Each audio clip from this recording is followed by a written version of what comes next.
and welcome to another blog of পেটুক বাঙালি। আজকে একটুখানি রাতের খাবারে ভাবছিলাম যে একটু হেলদি কিছু খাবো, তো ভাবলাম চিলার থেকে হেলদি অপশন তো কিছু হতে পারে না। তাই আমি এখানে কিন্তু এটা দিয়েছি, মুগের ডাল আছে 3 চামচ মতো, মুসুর ডাল আছে 3 চামচ, ওটস আছে 3 চামচ। এই তিনটেকেই আমি কিন্তু ধুয়ে ভালো করে 1.5 থেকে 2 ঘন্টা ভিজিয়ে রেখেছিলাম। তোমাদের যদি ইয়ে থাকে তোমরা ডাইরেক্ট মিক্সি করে নিতে পারো কিংবা সেদ্ধ করে করতে পারো, বা আমি বলবো আধা ঘন্টাও যদি ভিজিয়ে রাখতে পারো তাহলে খুব ইজি হবে প্রসেসটা। তো এটা আমি এবার মিক্সিতে দিয়ে দিয়েছি, জল ফেলে দিয়েছি, যে ভেজিয়ে রাখা জলটা ছিল সেটা ফেলে দিয়েছি, দিয়ে এবার এটা একটু মিক্সি করে নেব।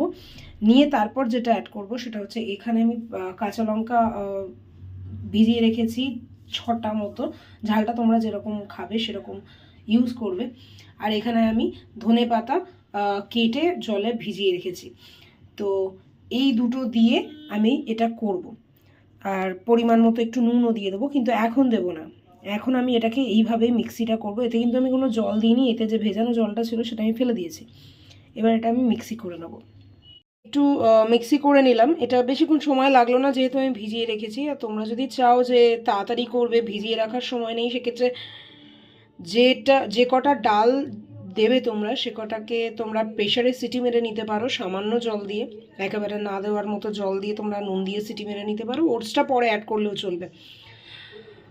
তো আমার কাছে 2টো ডাল ছিল আপাতত বর্তমানে, তো সেটাই দিয়েছি। আরও ডাল তোমরা অ্যাড করতে পারো, মিক্সড ডালেও করা যায়। তো এই হলো ব্যাটারটা, এটা রেডি হয়ে গেছে। এবার এর মধ্যে আমি কিন্তু দিয়ে দেবো এবার কাঁচা লঙ্কা আর ধনে পাতা আর সামান্য নুন। এর মধ্যে কিন্তু আমি কাঁচা লঙ্কাটা দিয়ে দিলাম আর ধনে পাতাটা দিয়ে দিলাম। ধনে পাতা এমন একটা জিনিস এই চিলাতে মানে ভীষণ ভালো লাগে, অপূর্ব অসাধারণ একটা ফ্লেভার অ্যাড করে, ভীষণই টেস্টি লাগে খেতে। আমার কাছে পরিমাণটা কম ছিল, তোমরা চাইলে যদি ধনে পাতা তোমরা পছন্দ করো বা তার ফ্লেভার তোমাদের ভালো লাগে তাহলে আরও বেশি করেও অ্যাড করতে পারো, খুব টেস্টি লাগে। আর আমি নুন দিয়ে দিলাম, আমার পরিমাণ মতো অল্প নুন আমি দিয়েছি, নুনটাও তোমাদের টেস্ট অনুযায়ী দিয়ে দেবে। এবার এটাকে আবার মিক্সি করে নেবো। দেখো ব্যাটারটা কিন্তু রেডি হয়ে গেছে। এবার এই ব্যাটারটা যেটা হয়েছে না, এটাতে কিন্তু আমি এক ফোঁটাও জল অ্যাড করিনি। এটা কিন্তু নিজে থেকে ওদের ইয়ে থেকে ইন্টারনাল যে জলটা সেটাই বেরিয়েছে, আমি কিন্তু কোনো রকম এক্সট্রা ওয়াটার অ্যাড করিনি। তো তোমরাও করবে না, তাহলে কি হবে, চিলাটা ঠিকঠাক হবে না, হলে অতিরিক্ত ব্যাটারটা পাতলা হয়ে যাবে, তখন সমস্যা হতে পারে। তো এই হয়ে গেল ব্যাটার। এবার এটাকে আমি একটা বোল বা বাটিতে ট্রান্সফার করে নেব, নিয়ে এবার নেক্সট প্রসেসে যাব। দেখো কি সুন্দর গ্রিন হয়েছে। এই গ্রিনটা তোমরা যদি যে ধনে পাতার ইয়েটা আছে, কোয়ান্টিটিটা আছে, আরও বেশি অ্যাড করো তাহলে কিন্তু এটার কালারটাও চেঞ্জ হয়ে যায়, মানে আরও গ্রিন হবে। আর খেতেও ভীষণ ভীষণ ভীষণ টেস্টি হয়, ভীষণ টেস্টি হয়। এটা আমি বলে ট্রান্সফার করে নিয়েছি। এবার এর মধ্যে আমি আদা জাস্ট ঘষে দিয়ে দেবো। আমি মিক্সিতেও চাইলে আদা দিতে পারতাম, কিন্তু আমি ইচ্ছে করেই দিইনি। তো এই আদাটা এই টুকরোটার হাফ আমি জাস্ট এতে গ্রেট করে দিয়ে মিক্স করে দেবো। আর নুন আমার আগে থেকেই দেওয়া ছিল, আর কিছু এতে দেওয়ার নেই। এটা রেডি।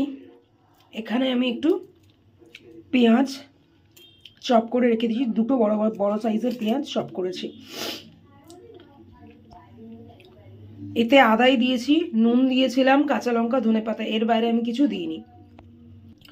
এখানে তাওয়া গরম করে দিয়েছি, অল্প একটু তেল দিয়ে দিয়েছি, দিয়ে সেটাকে স্প্রেড করে নিয়েছি। এবার এর উপরে ব্যাটারটা দিয়ে দেবো। এই হচ্ছে ব্যাটারটা দিয়ে আমি আজ কিন্তু একদম লোতে করে দিয়েছি। ফার্স্টে হাইতে ছিল, তারপরে কিছুক্ষণ মিডিয়াম টু লোতে রেখেছিলাম, রেখে তারপরে ব্যাটারটা দিলাম, দিয়ে এবারে এটাকে স্প্রেড করে দিয়ে আঁচ কিন্তু একদম লোতে করে দিয়েছি। এবার এর ওপর দিয়ে আমি পেঁয়াজগুলোকে একটু স্প্রেড করে দেবো। তো পেঁয়াজটা দিয়ে দিয়েছি এর ওপর দিয়ে। এবার এটাকে সাইড দিয়ে একটু হতে দিতে হবে যতক্ষণ না সাইডগুলো ছেড়ে আসছে। সাইডগুলো ছেড়ে আসলে আস্তে আস্তে এটাকে উল্টে দিতে হবে, নাহলে কিন্তু এটা ভেঙে যাওয়ার সম্ভাবনা আছে। এই যে চিলাটা কিন্তু আমি উল্টে দিয়েছি। এটার সাইড পোর্শনগুলো একটু চেক করতে হবে, হালকা ছেড়ে এলেই এটাকে উল্টে দিতে হবে। এটা কিন্তু গোল্ডেন ব্রাউন হয়েছে, খুব সুন্দর একটা কালার এসছে দেখো। একটু সময় নিয়ে মিডিয়াম টু লো আছে এটাকে কিন্তু রেডি করতে হবে। দেখো চিলাটা রেডি হয়ে গেছে। এইভাবে আমি প্রতিটা চিলা বানিয়ে নেব।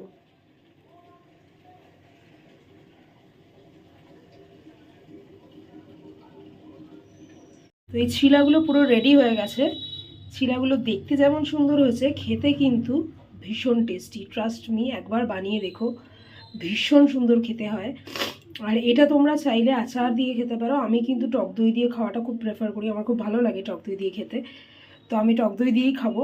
তোমরা আচার দিয়েও খেতে পারো, চাইলে তোমরা আলুর দমও করতে পারো, সেটা দিয়েও খাওয়া যেতে পারে।